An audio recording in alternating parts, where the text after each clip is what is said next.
દેશમાં મે મહિનામાં સામાન્ય કરતાં વધુ ગરમી રહેવાની અને અનેક વિસ્તારોમાં લૂ ફૂંકાવાની હવામાન વિભાગ દ્વારા આગાહી કરવામાં આવી છે. હવામાન વિભાગના જણાવ્યા મુજબ હિમાલયની તળેટી, પૂર્વ કાંઠાના રાજ્યો, ગુજરાત અને મહારાષ્ટ્રમાં કેટલાક દિવસોમાં તીવ્ર લૂની અસર જોવા મળી શકે છે.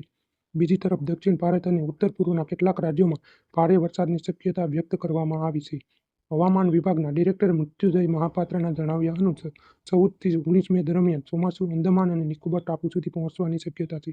આ વર્ષે મે મહિનામાં દેશમાં સામાન્ય કરતાં વધુ વરસાદ પડી શકે છે, જે સરેરાશ લગભગ 110% જેટલો હોઈ શકે છે. મે મહિનામાં સામાન્ય વરસાદની સરેરાશ 64.1 મીમી ગણાય છે. સાથે જ આ વર્ષે ચોમાસું વહેલું શરૂ થવાની સંભાવના પણ વ્યક્ત કરવામાં આવી છે. તાપમાનની વાત કરીએ તો પૂર્વ અને પૂર્વોત્તર અને પૂર્વ મધ્ય ભારતના વિસ્તારોમાં મે દરમિયાન તાપમાન સામાન્ય કરતાં વધુ રહેવાની શક્યતા છે. કેટલાક વિસ્તારોમાં વરસાદ સામાન્યથી ઓછો રહી શકે છે, જ્યારે અન્ય વિસ્તારોમાં વધુ વરસાદ નોંધાઈ શકે છે.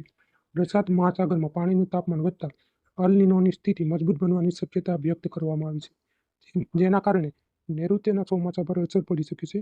આગામી 7 દિવસ માટે હવામાન વિભાગે ઝારખંડ, ઓડિશા, ઉત્તર પ્રદેશ, પંજાબ સહિતના રાજ્યોમાં આંધી, તોફાન સાથે હળવાથી ભારે વરસાદની આગાહી કરી છે.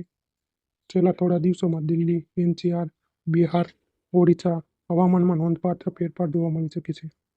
કુલ મળીને મે મહિનામાં એક તરફ કાળઝાળ ગરમી અને લૂનો પ્રકોપ રહેશે, તો બીજી તરફ ઘણા વિસ્તારોમાં વરસાદની પરિસ્થિતિ પણ સર્જાઈ શકે છે. આ સાથે જ અંદમાન અને વિસ્તારોમાં 14 થી 19 મે દરમિયાન ચોમાસાની આગમન થવાની શક્યતા વ્યક્ત કરવામાં આવી છે. તો વિડીયો કેવો લાગ્યો છે? કોમેન્ટ કરજો.